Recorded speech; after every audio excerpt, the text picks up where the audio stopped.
Before we went on the papers, we were talking about... Yeah, we're talking about names. No, what's names? We're talking about the DNA. Oh, I'm sorry. You got it all not mixed names. up. It's okay. DNA. Now, you brought God into the matter, and I was going to address the fact that I do not like when God is brought into matters like this, because it gives too much room for excuses. You, however, made... My God is never an excuse. Okay, so you know, me this morning. so you know, okay, so this is my angle. This is my angle. My angle is I feel like children are sent down from God to be in a particular place at a particular time. Everybody is there for a reason. I've heard of some children born of some parents that you wonder why those parents have those children or whether they deserve them. And this is, you know, whether they actually deserve the way they treat those children. And if these children end up with other parents that are treating them well, why should it be such a problem if they were from the same blood?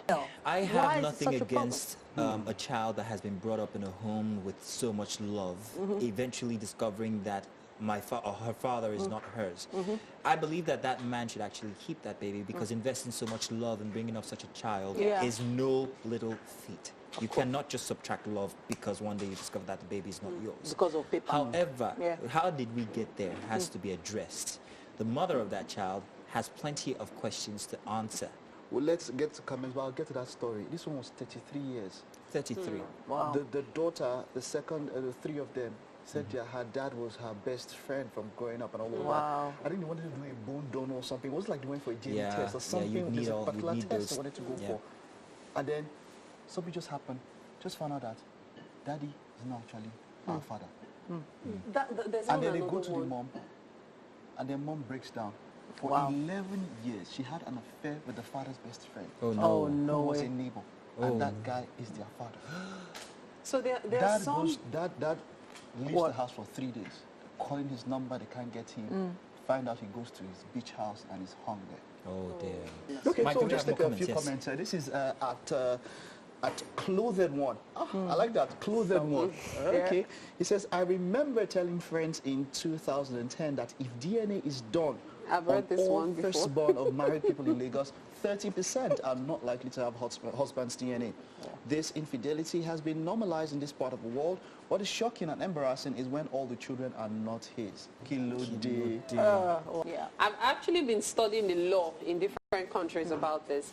And generally, any child born in a marriage, whether it belongs to the man or not, automatically becomes his child. Even here in Nigeria? Now, in Nigeria is what I've been trying to figure out. Confirm. And for Nigeria, it's still the same any child born in marriage. Our cultural interference will not let that be, however. Wait, but in most cases, most women don't still.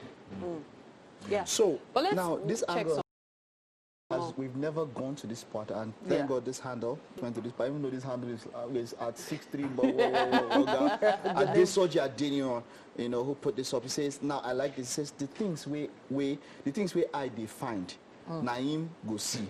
The earlier we understand, the better that there are many secrets in this world that, if revealed, will be the end of discussion for people's concern. Not everything I see is supposed to talk. I don't think he has any right to do the test in the first place. Well, that serves him right. He would have lived his remaining days on earth enjoying. He rather chose to dig a pit for himself. He has a right to check if he wants to. I don't have any problem with DNA tests. I just have a problem with children being called names for things that are not their faults. That's it. Tell you what, guys, very interesting conversation there. And thank you very much, everybody who's at home who actually helped join in this conversation. We enjoyed your comments on Twitter and also on Instagram. Do continue. The conversation continues on there. Use the hashtag WakeUpNigeria on TVC. We would also interact with you guys on there.